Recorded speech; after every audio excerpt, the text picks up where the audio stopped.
হাইরে কত সুন্দরী মদিনা, কেমনে যাব জানি না। হাইরে কত সুন্দর মদিনা, কেমনে যাব জানি না।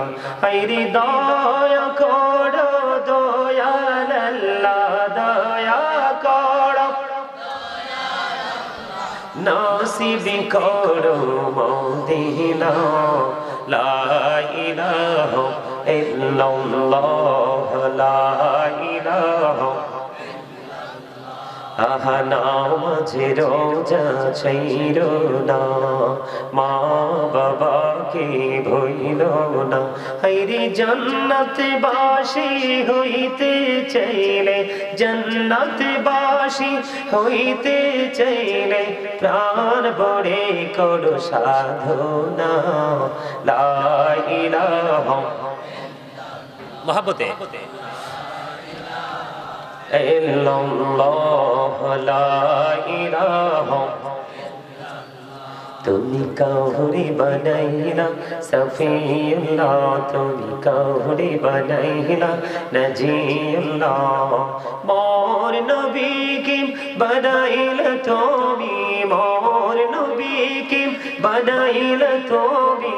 নূর মুহাম্মদ সাল্লাল্লাহ, লা ইলাহা ইল্লাল্লাহ, লা ইলাহা লা ইলাহা ইল্লাল্লাহ মুহাম্মাদুর রাসূলুল্লাহ সাল্লাল্লাহু আলাইহি ওয়াসাল্লাম।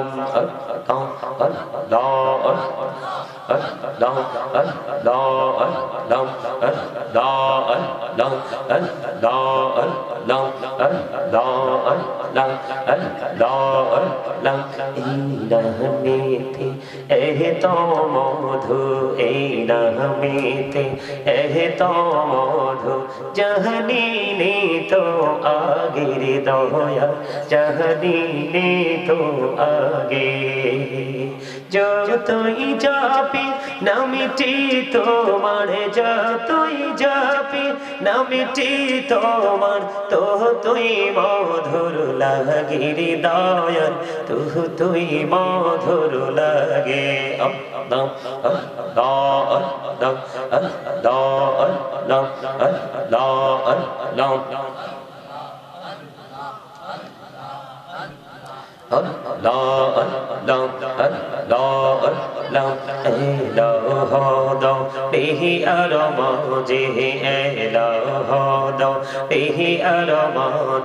কিসের করো খেলা, পিছের দিকে চাইয়া দেখো, পিছের দিকে চাইয়া দেখো, ডুবে যায় তোর বেলারে।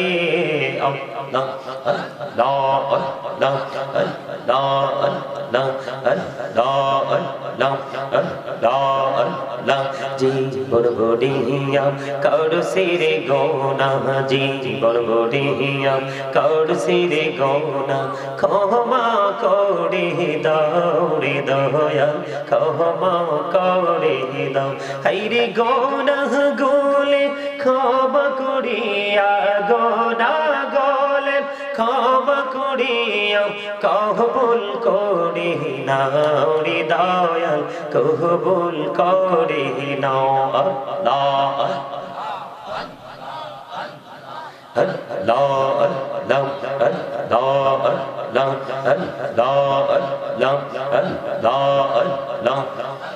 লা ইলাহা ইল্লাল্লাহ মুহাম্মাদুর রাসূলুল্লাহ সাল্লাল্লাহু আলাইহি ওয়াসাল্লাম। সম্মানিত উপস্থিত উলামায়ে কেরাম, আমন্ত্রিত অতিথিবৃন্দ, দাড়ি পাকা বড় মুরব্বি বাবারা, যুবক ভাইয়েরা, বিশেষ করে আজকে যারা এত সুন্দর নুরানি ইমানি ইরফানি জলসা সাজিয়েছেন, আপনারা যারা টাকা দিয়ে, পয়সা দিয়ে, অর্থ দিয়ে, বুদ্ধি দিয়ে, সার্বিক সহযোগিতার মাধ্যমে আজকের এই জান্নাতের বাগান সাজিয়েছেন, আপনাদের সকলের প্রতি আমার আন্তরিক সালাম। আসসালামু আলাইকুম ওয়া রাহমাতুল্লাহি ওয়া বারাকাতুহু। সম্মানিত উপস্থিতি, এটা জান্নাতের বাগান। এখানে আসলে গুনাহ ঝরে যায়। কি হয়? কথা বলছেন, বুঝেন না? এখানে আসলে কি হয়?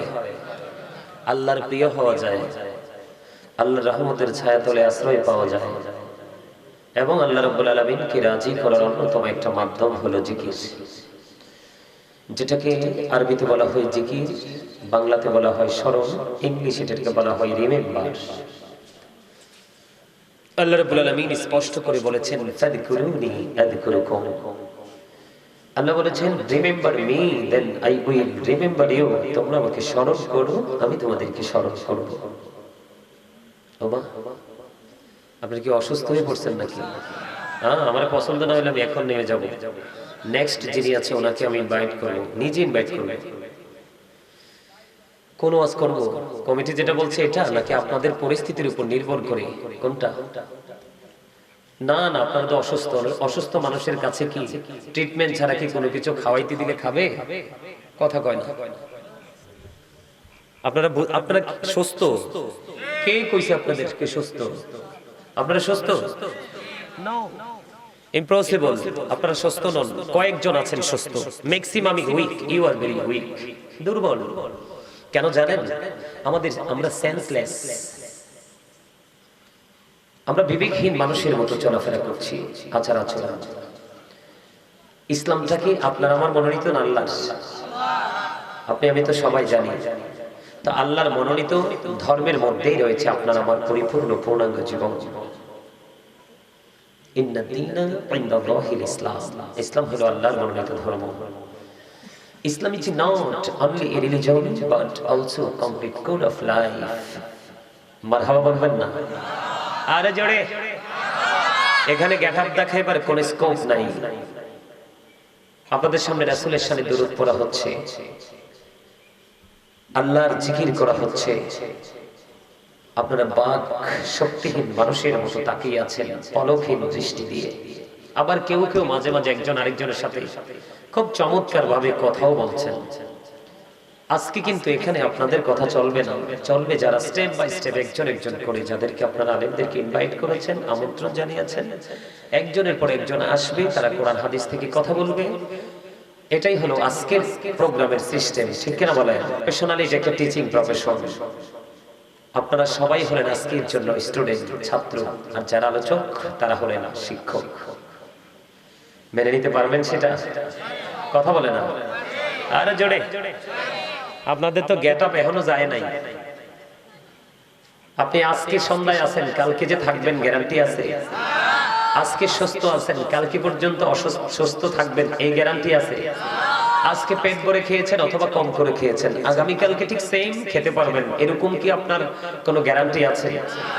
সম্মানিত উপস্থিতি, সবচেয়ে বড় কথা হলো এই যে আপনি আমি, আমরা যে মানুষ, আমরা কি মানুষ না? আমরা কি মানুষ? এই মানুষ বাংলা ভাষা, আল্লাহর কোরআনের ভাষায় কখনো বলা হয় ইয়া আইয়ুহান নাস, আবার কখনো বলা হয় ইয়া আইয়ুহাল ইনসান। ইংলিশে যদি বলি কখনো বলি ম্যান, আবার কখনো বলি পারসন। এই মানুষটা কোনটা জানেন? এই মানুষটা হলো মাথা থেকে পা পর্যন্ত বডি স্ট্রাকচারটা, এটা হলো মানুষ। এই মানুষটা এপারে কিন্তু অসুস্থতার হলে ট্রিটমেন্টের জন্য ডাক্তারের কাছে নেওয়া হয়। আপনার নসিবে নাই পৃথিবীর আর হায়াত, মৃত্যুর মাধ্যমে একটা অবসান হয়, ঠিক না? কিন্তু ওপারটা বড় ভয়ঙ্কর। আল্লাহ বলেছেন লা ইয়ামুতু, people will not die that day. সেদিন মানুষ মরার কোনো সুযোগ নেই, মরতে পারবে না। আল্লাহ বলেছেন ফিহা ওয়ালা ইয়াহয়া। আল্লাহ বলেছেন people will not be able to live that day, বাঁচার সুযোগ। আল্লাহ বলেছেন আমা হুম আনহাবি গায়বিন, people will not be able to escape that day, অদৃশ্য হওয়ার সুযোগ। বাঁচতেও পারবো না, মরতেও পারবো না, পালাতেও। ওরে বাপরে বাপ, জায়গাটা কি ভয়ঙ্কর না? হযরত উসমান রাদিয়াল্লাহু তাআলা আনহু কবর দেখলে এত বেশি কাঁদতেন, মনে হতো যেন চক্ষু দুটো ঝর্ণা হয়ে গেছে, এত বেশি কান্না করতেন। সম্মানিত উপস্থিতি, এজন্য আপনাকে আমাকে এখানে শুধু বসে থাকলে লাভ হবে না, হবে কাজ করতে হবে। এই আপনাকে আমাকে আল্লাহ রাব্বুল আলামিন জবান দিয়েছে কি? চুপ থাকার জন্য। চা দোকানে বসে বসে চা খাবার মানুষের বদনাম করার জন্য, বিশেষ করে ইয়াং ম্যান যারা আছে ফ্রেন্ড সার্কেলদেরকে নিয়ে কোলাহল পরিবেশে বসে অপ্রাসঙ্গিক অগ্রহণযোগ্য কথা বলার জন্য। তো কেন দিছে? আল্লাহকে ডাকার জন্য। আরে বাপরে বাপ, আলহামদুলিল্লাহ বলেন। এই জন্যই আমি কই, বুড়া মানুষের অন্তর আল্লাহ রাসূলের প্রেমে ভরা, আর বর্তমান প্রজন্মের ম্যাক্সিমাম যুবক যুবতীদের অন্তর হিংসা, নোংরামি আর আত্মগরিমায় ভরা। ঠিক কইছো কে? সোজা করে একটু হাতটা তোলো তো ভাই।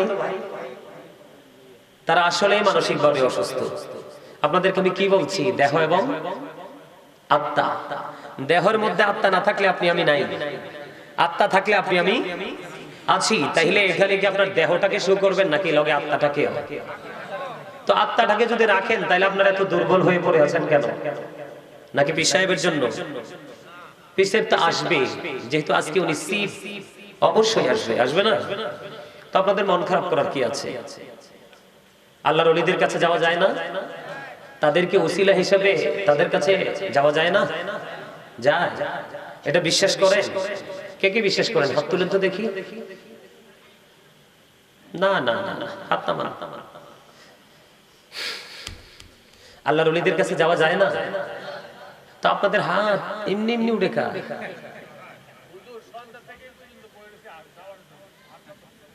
তো যাইলে চলে যান।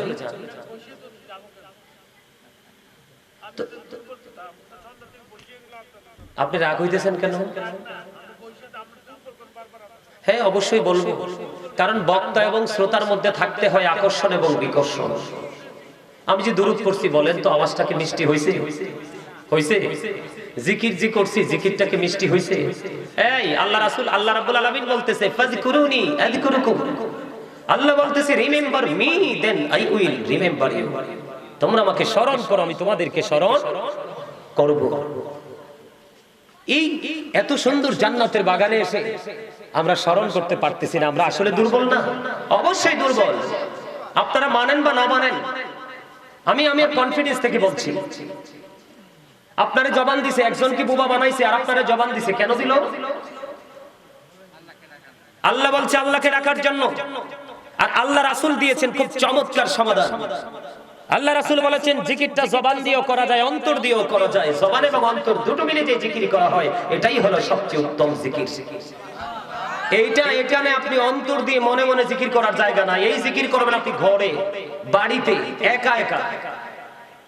এখানে সবাই সম্মিলিতভাবে করতে হবে জিকির। কেননা আল্লাহ রাসূল বলেছেন তোমরা যখন জান্নাতের বাগানে আসা যাওয়া করো, তখন তোমরা জান্নাতের বাগান থেকে ফল খেয়ে নিও। ইয়া রাসূলুল্লাহ, জান্নাতের বাগানের ফলটা কি? নবীজি বললেন সুবহানাল্লাহ আলহামদুলিল্লাহ লা ইলাহা ইল্লাল্লাহ। ও সুবহানাল্লাহ আলহামদুলিল্লাহ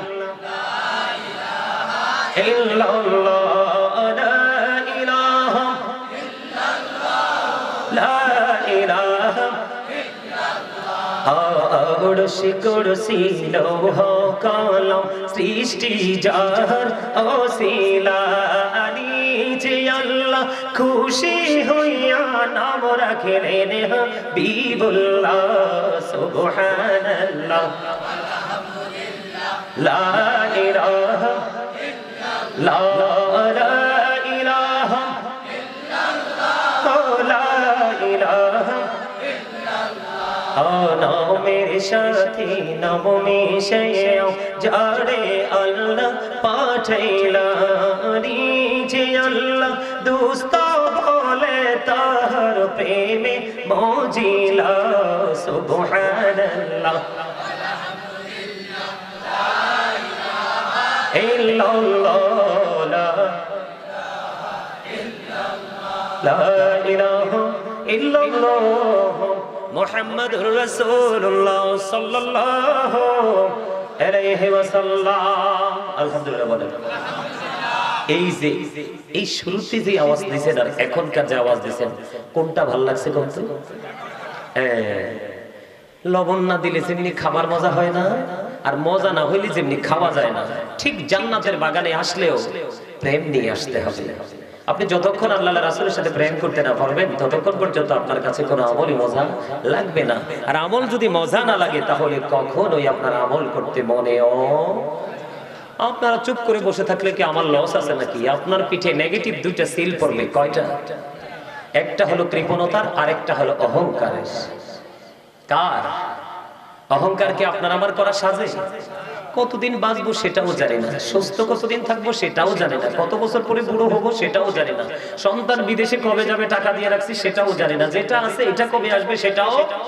তো এত কিছু অজানা থাকার পরে প্রাউড ফিল করার কোনো সুযোগ আসেনি। তো যিনি এত কিছু জানেন, যিনি স্রষ্টা, যিনি ক্রিয়েট করেছেন, ওনার তো কোনো অহংকার নাই। তাহলে আপনার আমার কি করা উচিত? অহংকার মুক্ত হয়ে আল্লাহর গোলামি করা উচিত। কথা কন না কেন? অহংকার মুক্ত হয়ে কি করা উচিত? আল্লাহর গোলামি করা উচিত। আর গোলামির ট্রেনিংটা দিয়েছে কে? রাসূল। আর রাসূলের কাছে যাওয়ার শিক্ষা দিয়েছে আল্লাহর ওলিরা। এই মিয়া শাহজালাল মুজাদ্দিদ ইয়ামানি, তিনি সুরমা নদী পার হয়ে গেছে জায়নামাজ বিছাইয়া, আর আপনি আমি নৌকায় চড়েও যেতে পারি না। আপনি কার সাথে কম্পেয়ার করেন?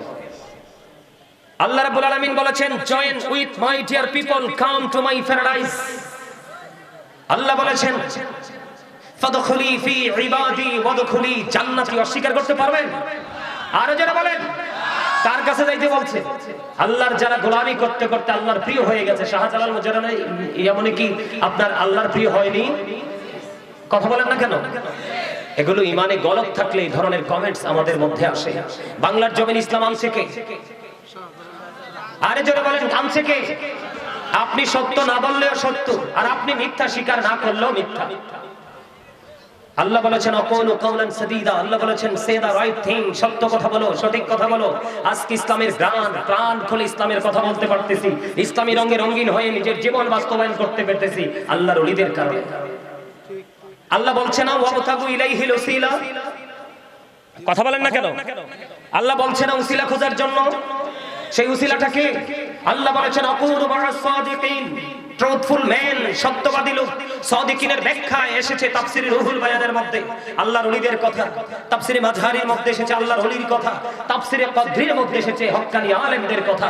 কারণ হক্কানি আলেমরা হলো আল্লাহ আর রাসূলের বিধি বিধানের খনি। আওয়াজ করে বলেন সুবহানাল্লাহ। আপনি কি বাড়ি বানালে ইঞ্জিনিয়ার লাগবে না? তো ইঞ্জিনিয়ারের কাছে গেলে কি শিরক হয়ে যাবে? কথা বলেন না কেন? আপনি অসুস্থ হলে কি ডাক্তারের কাছে যাওয়া লাগবে না? এটা কি ডাক্তারের কাছে গেলে কি শিরক হয়ে যাবে? আপনি আমার মনের ভাষা বুঝবেন, তারপরে আপনি কথা বলবেন। আমার মনের ভাষা না বুঝে কোনো কথা বলবেন না। আমি কোন দৃষ্টিভঙ্গি নিয়ে কথা বলেছি আপনাকে আগে সেটা আইডেন্টিফাই করতে হবে, এটাকে আপনাকে সিলেক্ট করতে হবে, তারপরে আপনাকে কমেন্টস করতে হবে। এই যে বাংলাদেশে কি আপনার এই যে আজকে আছে জনপুরি পীর সাহেব কেবলা, তাদের কি এই দেশে কি তাদের অবদান নাই? কথা বলেন না কেন? তারা কি দিনের গোলামি করছে না? এক একটা ডাক্তারের প্রেসক্রিপশন এক এক রকম। কথা বলেন না কেন? এক একটা ডাক্তার এক এক রকম ভাবে সাজেস্ট করে। আপনি বুঝতে পারেন না, সেটা আপনার সমস্যা। কথা বলেন না কেন? আরো যারা বলেন আজকে কি আল্লাহর ওলি কি আমরা সিভ হিসাবে রাখিনি? কথা বলেন না কেন? আরে মি অল টু রিগ্রেট, আল্লাহর ওলিরা পরকালেও চ্যাম্পিয়ন। তারা কি? Behold, verily the friends of Allah have nothing to fear or to regret. Ala inna awliya Allahi la khawfun alayhim wa la hum yahzanun. আহলে সুন্নাত ওয়াল জামাতের প্রত্যেকটা মানুষের, নারী পুরুষের এই আয়াত মুখস্থ। কথা বলেন না কেন? আরো যারা বলেন না কেন? তাদের সাথে যুক্ত হতে বলেছে আল্লাহ। সুস্থ মস্তিষ্কের মানুষ কখনো কোনো মানুষের কাছে আল্লাহ মনে করে চায় না। আমরা যখন মসজিদে যাই জুমার দিনে কি সাধারণ আপনারা মানুষরা যার যার তৌফিক অনুযায়ী তাবারক নিয়ে যান না? আপনি কি হুজুরকে খোদা মনে করে যান? নাকি বলেন যে হুজুর আপনারা তো সবসময় আল্লাহর গোলামি করেন, জবানটা পাক, আপনারা দোয়া করলে হয়তো আল্লাহ তাড়াতাড়ি কবুল করবে, একটু দোয়াটা করে দেন, এটা না নিয়তরা? কথা বলেন না কেন? আল্লাহ কিন্তু আলেমদের সম্পর্কে হক্কানি, সব আলেম কিন্তু হক্কানি আলেম নয়। আল্লাহ রাব্বুল আলামিন বলেছেন ইন্নামা ইয়াখশাল্লাহা মিন ইবাদিহিল উলামা। পৃথিবীর মধ্যে আল্লাহর যে বান্দা আছে, বান্দাগুলোর মধ্যে আল্লাহকে সত্যিকারের ভয় করে হক্কানি আলেমরা। আরো জোরে কোন সুবহানাল্লাহ, আরো জোরে বলেন সুবহানাল্লাহ। আরে আরো জোরে, ডরান কিল্লে গেছে সুবহানাল্লাহ তো জিকির। আলহামদুলিল্লাহ জিকির, আল্লাহু আকবার জিকির, লা ইলাহা ইল্লাল্লাহ বলা জিকির, সৎ কাজের আদেশ দেওয়া জিকির, অসৎ কাজ থেকে বারণ করার চেষ্টা করা এটাও জিকির, নামাজে দাঁড়িয়েছেন সেটাও জিকির, হজে গেছেন সেটাও জিকির। যেহেতু হজ বিভিন্ন জায়গা পরিদর্শন করা হয়, করে সম্পূর্ণ করা হয়, এটাকে বলা হয় জিকিরের জুলুস। আর যেটা একই জায়গায় দাঁড়িয়ে এবং বসে সম্পূর্ণ করা হয় এটাকে বলা হয় জিকিরের জলসা। নামাজও জিকিরের জলসা, আজকেরটাও জিকিরের জলসা। তাইলে সুবহানাল্লাহ আলহামদুলিল্লাহ বলতে কি কোনো অসুবিধা আছে? আরো জোরে বলেন না আছে? আপনি আমি কি অসুস্থ হলে কার কাছে যাই? ওই দিনটি আমার গলার ব্যথা, আমি কিন্তু বেল্ট লাগাই রাখছি। আজকে অনেক দিন কিন্তু আমি অসুস্থ, দেখেন এই যে বেল্ট, এখানে কথা বলতে হবে, অনেক কণ্ঠের উপরে প্রেসারে লেগে আগে ঘুরলাইছি। তো আমি আমার এই পিচ্ছিকে পাঠাইছি, আমার মামা একজন ভালো ডাক্তার, একদম প্রবীণ, ওনার কাছে পাঠাইছি। শুধু নমুনাটা বলছি, মামা ওষুধ দিয়ে দিয়েছে, আল্লাহর রহমতে সন্ধ্যায় ওষুধ খেয়েছি, পরের দিন সকাল পর্যন্ত আমি ভালো। আমি কি ওনাকে খোদা মনে করছি? আল্লাহ রাসূল বলেছেন অসুস্থ হলে ট্রিটমেন্ট করো, এটা সুন্নাহ। কথা বলেন না কেন? আমরা পৃথিবীতে যা করছি উসিলা হিসেবে, কি হিসেবে? উসিলার কথা বলছে কে?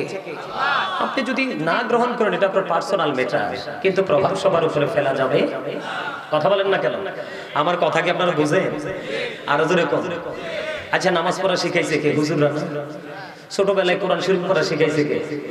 কারণ এটা হুজুররা শিখালো কা? কথা কম না কেন? এটা হুজুররা শিখাইলো কা? কোরআন তো আল্লাহর ভাষা, আল্লাহর বাণী, আল্লাহর কথা, ঠিক না? ঠিক। তো হুজুরে কে পড়াইলো? আপনি পড়তে পারলেন না নিজে নিজে? কথা বলতে, হিসাব করতে মাপকাঠি রেখে বলতে হবে, চিন্তা করতে মাপকাঠি রেখে, মেন্টালিটি ঠিক রেখে চিন্তা করতে হবে। চিন্তার পরে আপনি যেটা ডিসাইড করবেন সেটাও চিন্তা করে ডিসাইড করতে হবে। আজকে আমাদের দেশে আল্লাহর ওলি বিদ্বেষী, নবী বিদ্বেষী অনেক কিছু বের হচ্ছে, কথা বলেন না কেন? আর আমাদের দেশের মানুষও বোকার মতো বসে বসে শুধু শুনতেই থাকে, শুনতেই থাকে। একটু বিবেক খাটিয়ে কথা শুনবেন, কারণ আল্লাহ রাসূল বলেছেন কিয়ামতের পরবক্ষণে পৃথিবীতে কিয়ামতের আলামত হবে আলেমরা। কারা?